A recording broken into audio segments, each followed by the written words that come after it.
So they made it so I look funny in my videos. So what? A lot of people do. I have tried to emerge in the light all my life.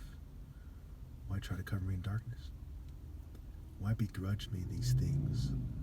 Why not make it so that I live a comfortable life? I can get my message out. The same God that allowed you people to be created, that in a sense made me above to deliver a message that is not a threat to your power, at least at this point. So why not leave me alone? I'm not going to beg to be left alone. I'm not going to grovel. I'm not going to ever do what you people say, because God's authority that is proven through moral precision and righteousness and justice has moved me to do what is right. Did I not carry my cross to try to help you all out, including the governing class? Those of you who give orders that defy God's plan for humanity, okay, for those who seek to go to heaven, right? We talk about eschatology, the part of theology that has to do with judgment and the ultimate destiny of mankind. Okay, Isaiah 57 makes it clear. The righteous are taken away and no one takes it to heart. Should the wicked be allowed to inhabit the earth and inhabit heaven as well, while the righteous who are murdered don't get justice? When they read in your Bible that no one can be established through wickedness and the offspring of the wicked shall perish. I am the Redeemer. I am the last chance you have. Even if you do not believe that I'm Christ, believe that I'm the top martial artist because the evidence is overwhelming, and believe that I can redeem you. Okay? Because if you team up with the righteous, right? Don't yoke yourself to the sinners, and team up with the righteous and yoke yourself to me. I can deliver you. You can say with your soul, which is better than with your lips, literally, but with your actions, that you have done what is correct and right, and you have given the righteous man his right to lead. Okay?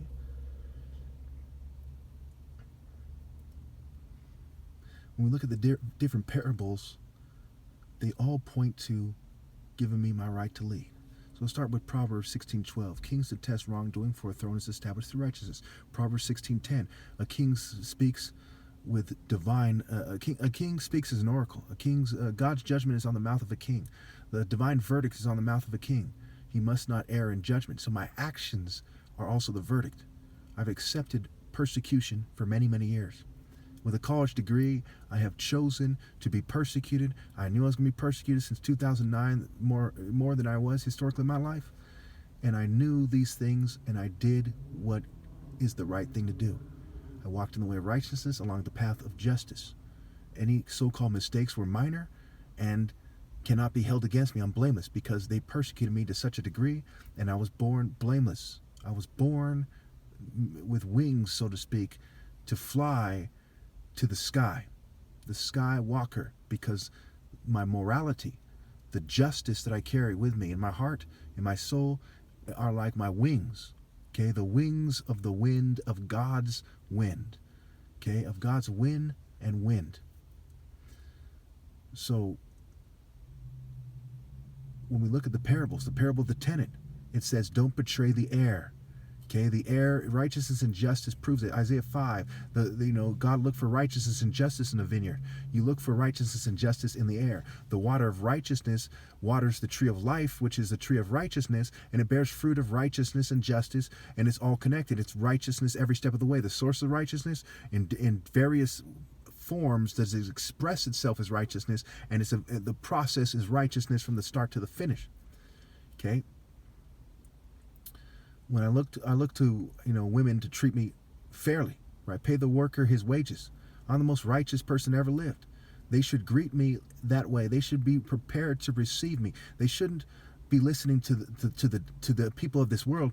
They should be listening to me. They should be following me, because the wages of being the most righteous person ever lived, because of focused moral intensity, okay, and pinpointed moral precision, right? Put a lamp on its stand.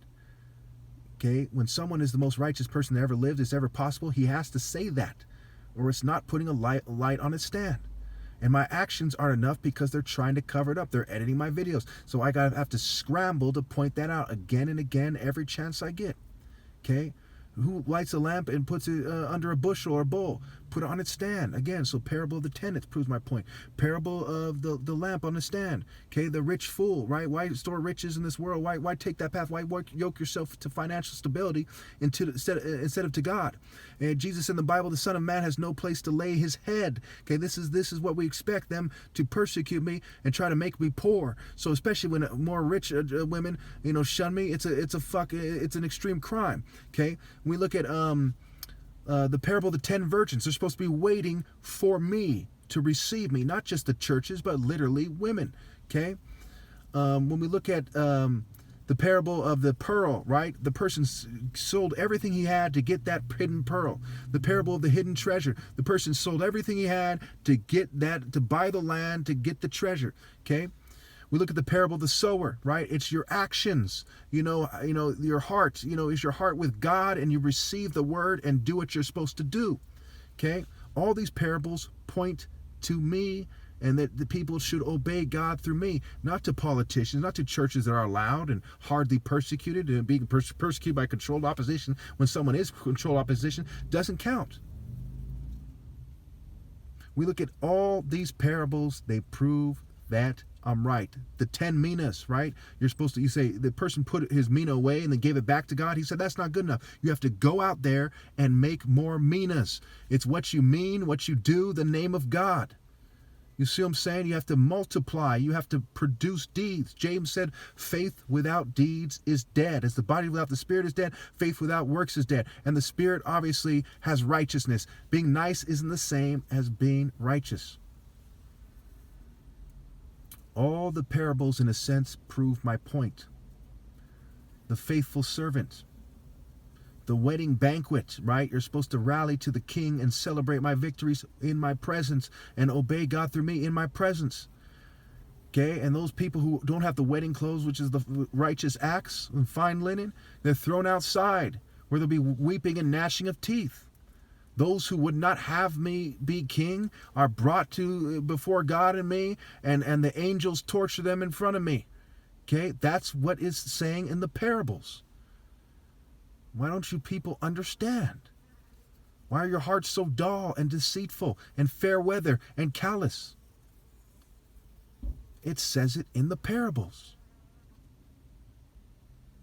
You should read them again and again.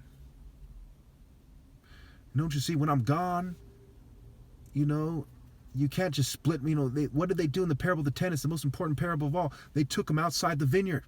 One form of that is cheating me and shunning me in society, so I'm outside of the activities of society, especially the dating activities. And then one day I die, and you're like, we divided his fucking inheritance like they divided Jesus. They cast lot for his robes in the Bible. You see what I'm saying? That's evil. You divide it among yourselves and give it to your offspring? Cursed are they who divide the planet among themselves, even if they don't know who I am, and then give the share to their offspring and keep breeding. When they treated me with such contempt, with such extreme romantic injustice. I have loved you people by telling you the truth. Why do you hate me by cheating me out of my right to lead?